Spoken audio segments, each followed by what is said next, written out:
You are looking for the most efficient way to improve your chess, and you are in luck because I don't gatekeep any information from you and I just give you all of the secret sauce. So, what I mean is that most chess teachers will just gatekeep important information from you so that they can sell you half information as the poison to sell you the cure.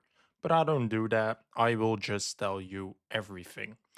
So, in the previous video, I already showed you how important it is to know your opening and not just memorize a couple of stuff. You really have to understand your opening and also not only memorize your opening, you have to memorize and understand your opening, which is very important to know what you have to do and understand the plans and know everything about it. Know the very reoccurring patterns, the tactics, everything, which is not an easy task, don't get me wrong. I already see that if I take, he takes with the queen, I have this. So if I take, he has to take, and then if I take, you do have takes, which is annoying. So let me attack the bishop and attack the pawn, and I think he is forced to take. Now I have good pressure on this pawn again, so I can take, rook takes, and probably knight takes to attack the rook and set up some discoveries. I think that helped me. So my opponent is trying to stop some pressure, but the thing is I wanted to take. That would be a good move if I don't want to take, but I really do want to take. So now I have two attackers on the pawn, and I think I can take this with an attack on the rook. If you move the rook, I will have discovery attacks against your king, and if I do this and you play bishop to e3, pinning my knight to my queen, I can take the rook with a check. So I think we are already winning. Yeah, but I can take the rook with a check. So my opponent did miss that. And now I can even take this, but maybe that's a bit too risky. Um, I don't think so. How do you save your rook? Yeah, so that's it. I just know my opening and know my plans after it, and let's go to the analysis. So let's first do an opening review. This is my opening course. I always tell you that you should memorize and understand your opening. That's why I'm building a course to make that more easy for you. In this position, I did not include f4, but we will transpose in the advanced variation. I do this. You go for the Botvinnik setup. You don't have to know the names. And after this, he plays f4. And here, actually, we should take and play h5. I played something like knight h6, and this is exactly what I meant. So I don't have memorized the entirety of my course, but I do have a whole lot memorized and I know the patterns, and that's why I played my opening like this. And I get into quite a close position, except I didn't play h5. My bishop is here pinning the knight, and my knight will go to h5, having a lot of pressure on his center. I did find this queen b6 ID in the game, but in this variation it is a bit different, of course. Here I deliver a double check, and that will result in some material loss. And if you just defend like this, I can still pin you, you castle, and I have pressure like this, my knight can come closer, and yeah, this will also result in a good line. And I did include a whole lot of lines. And yes, we are 15 moves deep, but you don't have to memorize all of this. You should just memorize the patterns and tactics. Like we gave up this bishop here so that if you take this, we have time to take the bishop, lure the queen here. Now this is attack twice and defended once, so we can take. And if you attack our knight thinking that this makes sense, we can take the bishop with a check. And you cannot capture our knight because of the spin, so you will have to move, and then we can take a extra pawn. In this position, we are up a piece and a pawn. and we will just win the game. So you don't have to memorize everything. You should just memorize the beginning and then understand the rest and just know the patterns. And I did a pretty great job at that. So let's go to the actual analysis. So Lichess says that we played at 96% accuracy and not even one mistake, which is insane. So after e4, c6, obviously the most logical line is just taking the center, as always. We do give up the center in the beginning, meaning that he can take it, but he goes for this f4 ID, which is quite weird. We just strike in the center, which is the most logical move, and you push. So here you see this h5 ID, which we saw in the course. You see the knight h6 ID, which I played, and then bishop to f5 is also a thing. But I do play my knight out. He develops the knight and I pin the knight. The best move is just to kick the bishop and we will take, develop our knight and go for this very easy structure, which we all know if you're a Carcom player. And if he kicks our knight, we can make these threats, you can move, and then we can just defend the knight. And if you kick us, we just go back, and we will always land in a quite active spot. We can develop our knight, rotate our knight, develop our bishop, develop the queen, and we will have a very nice and solid structure. This is all fine. But our opponent didn't kick the bishop and just unpinned, which is already a little mistake. Then you just have to know your opening. So I know that queen here is sometimes a move, c5 might be a move, developing my knight might be a move, but you always play e6 when the bishop is out. So that is the most flexible move. And what I mean with the most flexible move is that I am for sure that is going to happen at some point in time. So might as well play it now. So he plays d5.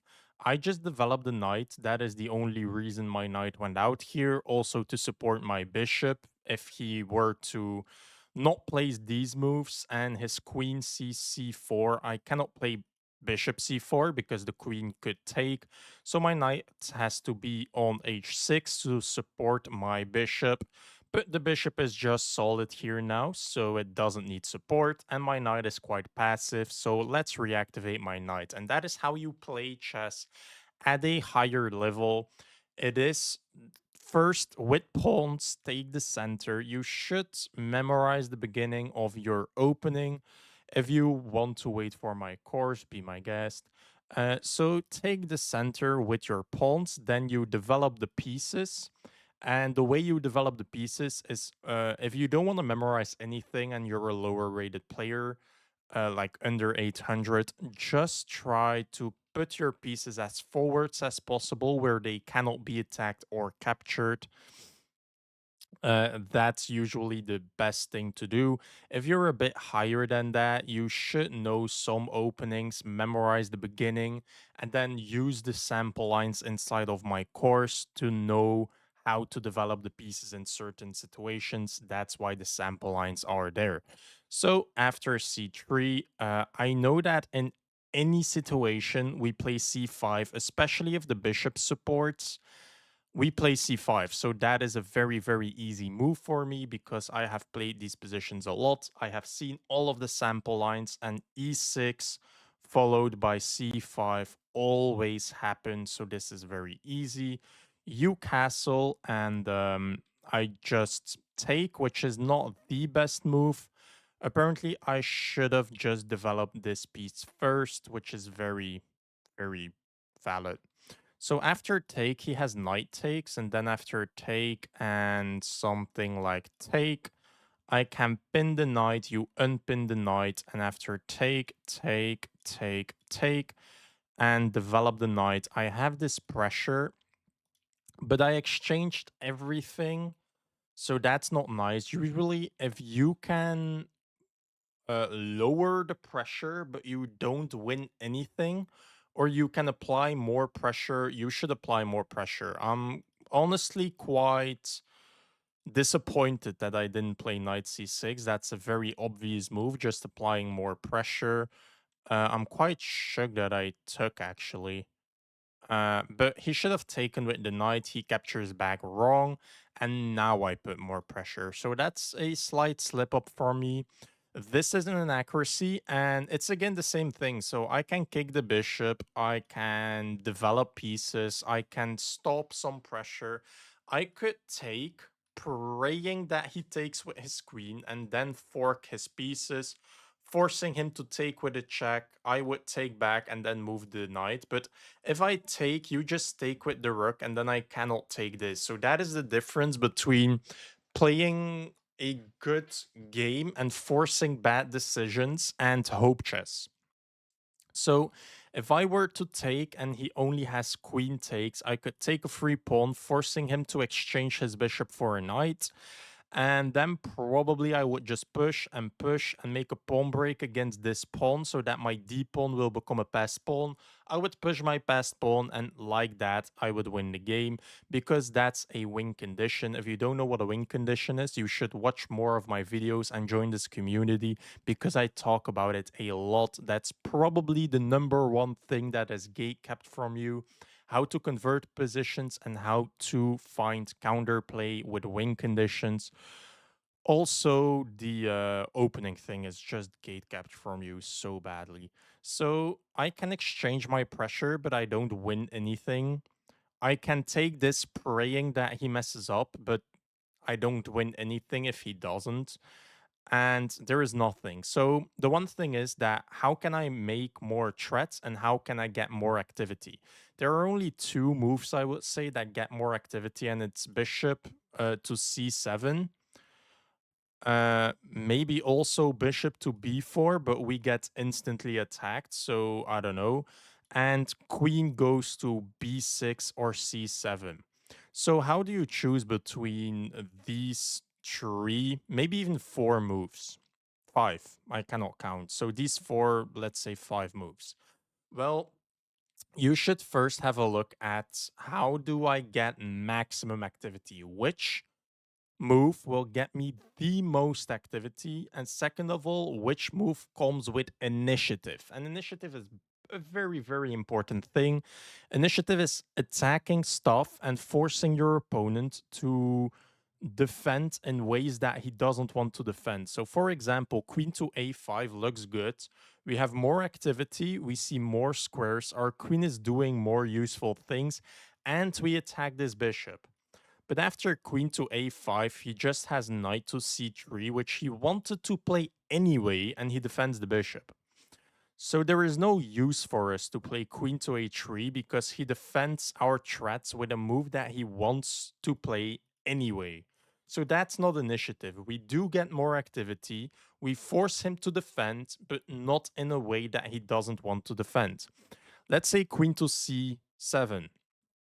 Well, we get more activity. That's nice. We defend the weak pawn. If he takes, maybe we take with the queen. That's giving us more options. That might be nice. But we don't have a threat, so that's not good. And then bishop to e7 is the same thing. He can just develop. And what is our threat? We can castle. He can develop his position, and there is nothing. I mean, we don't even have a threat. So the only way that we and develop a piece and make useful threats is queen to b6, and that is the initiative. Now I'm forcing him into awkward decisions because I have so much pressure on the weak pawn.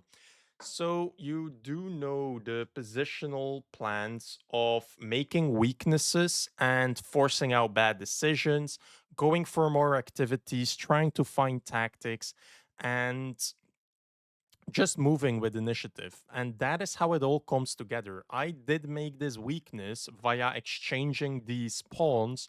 This pawn is weak because it cannot be defended with another pawn. And now I use this weakness to move with initiative. And I will constantly make more activity for me while forcing out bad defensive moves. So after queen to b6, he basically has to take this because the pressure on the hanging bishop and the pressure on the d4 pawn is too big. So you cannot play something like knight to c7, c3, defending the bishop because this is just hanging. And if you were to take, for example, I can now pin this king. How did that happen? Well, quite easy. We weakened his king. I mean, he weakened his king with f4. And because he has less king safety and we do open up the center, we instantly can use our activity. So it is again a very big circle of constantly weakening his king, making sure he has the least amount of king safety, putting our pieces very, very actively, having control in the center, putting our pieces so that they control the center, and having all of this activity. And all that comes together to I can just take this. Even though it is attacked twice, and kind of defend it twice, but this is a pin, you can't do anything because your king is so weak that if you capture with the queen, you get pinned. If you capture with the knight, your queen is lost. If you were to take this knight, we can take with this knight and we are fine. Even the better move is taking like this to keep these tactics going. And I mean, going backwards when it's not necessary will never be a good move, right? You always want your pieces in the center and as forwards as possible. That's just activity. So you cannot take, you cannot take. So technically, it's defended twice and attacked twice, but it's not really defended, attacked at all. You would say this is pinned, so it's only defended twice, but this is pinned. You cannot take because of the tactical defense of bishop to c5. And all of that is possible because of our pawns in the center, our pieces being this active, his king being this weak, and him being not that active. You would say that this knight controls the center, this knight controls the center, this bishop is spinning a knight, this queen has quite awesome open lines, this bishop can move okay, this rook can lift, but actually he doesn't really have too much activity. We control the center quite well, and the center is very locked. So controlling the center for him is more defensive than offensive. This rook cannot live because this knight is pinned. The queen can't really move because it has to keep guarding a lot of things. This bishop is blocked by its own pawn. And this knight is attacking a pawn which is defended by a pawn and cannot go here because that's defended by a pawn. And this bishop is just pinning a knight, but I mean, the knight didn't really have to do much anyway because we have enough pieces that are very, very active. So I hope that makes a lot of sense for you. It is all because of his king's safety, our activity, and that we move with initiative. That is the main takeaway of this video. So we force him to take, and if you take with the queen, it is quite active, but your threats are gone. And also, you should think about color complexes a lot. So this is a weak pawn on a dark square.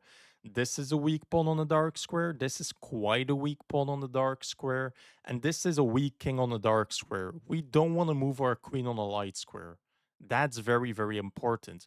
Because of all of these dark squared weaknesses, we want our queen on a dark square and we want to move our bishop, our dark squared bishop on a light square. And probably our light squared bishop should try and attack a knight because the knight will defend the dark squares if it's on a light square. So the maximum activity and the maximum potential of this bishop is attacking a knight so that the dark squares are destabilized and our queen and bishop should go together on a dark square to attack the dark squared weaknesses, and our knight should control the center or be in the center on a light square so that it can attack dark squares.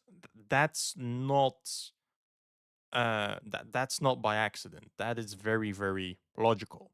So the best move is to go off of a dark square. You should see all of your dark squared weaknesses. You should see that my dark squared queen and dark squared bishop will be very, very strong. So your king doesn't want to be on a dark square, and we really want to take, take, and take. So the best move is to sack a pawn. You see that one of the best moves is actually just to take the knight instead of making that positional move and understanding that we want to take the knight, he forced us to take the knight. So you would say he's making a loft for his king while attacking the bishop, but we wanted to take anyway.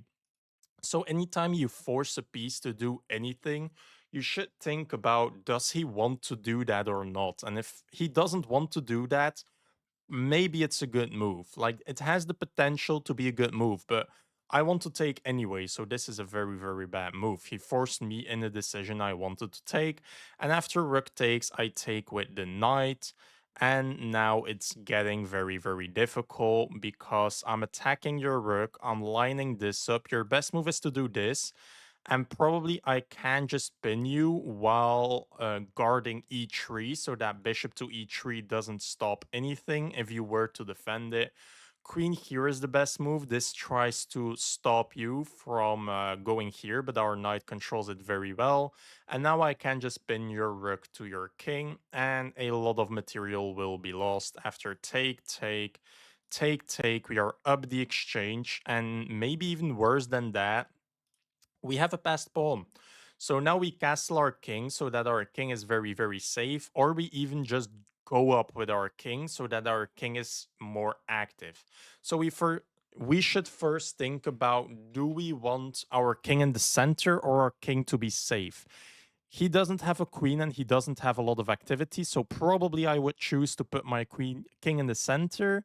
If I put my king here, the one annoying move is maybe bishop to a3, pinning this pawn, which I don't want to be pinned. So I think that king to d7 and king to c6 will be a maneuver the engine wants to make. Not now. Okay, so after this, rook here, bishop goes out, and actually the engine wants to castle. So, oh, or king to d7 indeed. So the difference is 4.4 or 4 point. Oh, it's not an engine move anymore.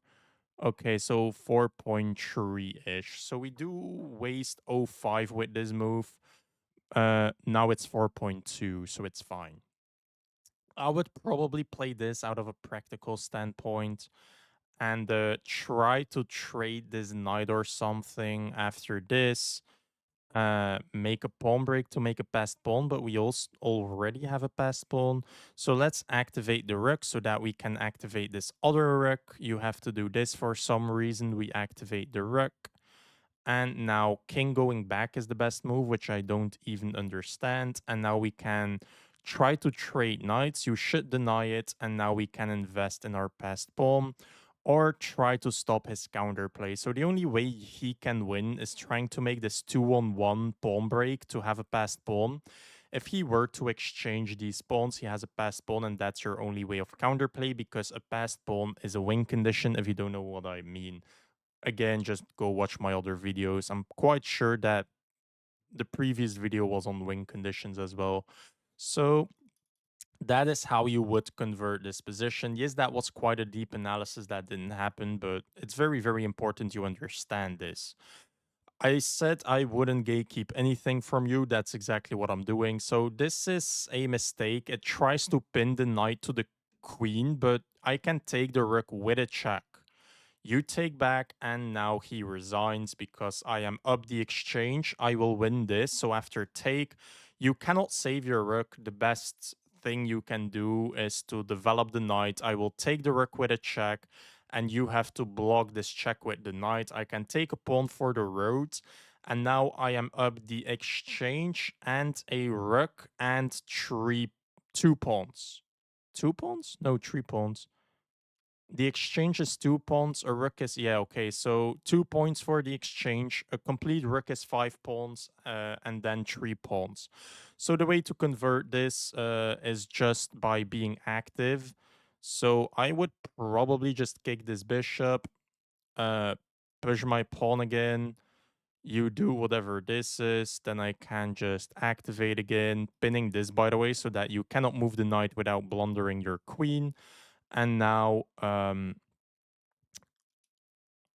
would probably play the safe option because there is no need for complication. Then I would force some exchanges like this. The engine wants to play this, and I think I would just take, and push this pawn, which is not the best move according to the engine, but the engine just wants to trade queens or even just sacrifice the bishop. It is making a rook hang, so let's go for this. Then we can just castle to defend the rook. And now the best move is to take. Oh, to do this, we will take the queen. You take this. I save the rook. And the top engine move is this. I will push a pawn. You go here. I would pin the bishop. The engine wants to take this. I would take this, go here. And probably, can I sag the rook somewhere useful? I mean, you don't have a threat, so let's sag the rook like this. He wants to take and take the rook, and we promote. And now we are up a rook and a queen and a pawn. So we will deliver checkmate quite easily if we just activate our pieces and probably weave a mating net. And then we have check, you have to move, check, you have to move, check, you have to move, and then a very easy tactical pattern. You could go for this mate. If the queen is defended, this is mate, but also I want to learn you this pattern. If you have a rook like this, you can always give this check, and that will force a mate quite easily. With check, he's forced to go here. You can give a check while guarding your rook, and you can constantly do this and that will always lead to a mate. If you have a queen and a rook, that's a very, very easy pattern you should know. So if that was useful, subscribe. Other than that, I will see you in the next one.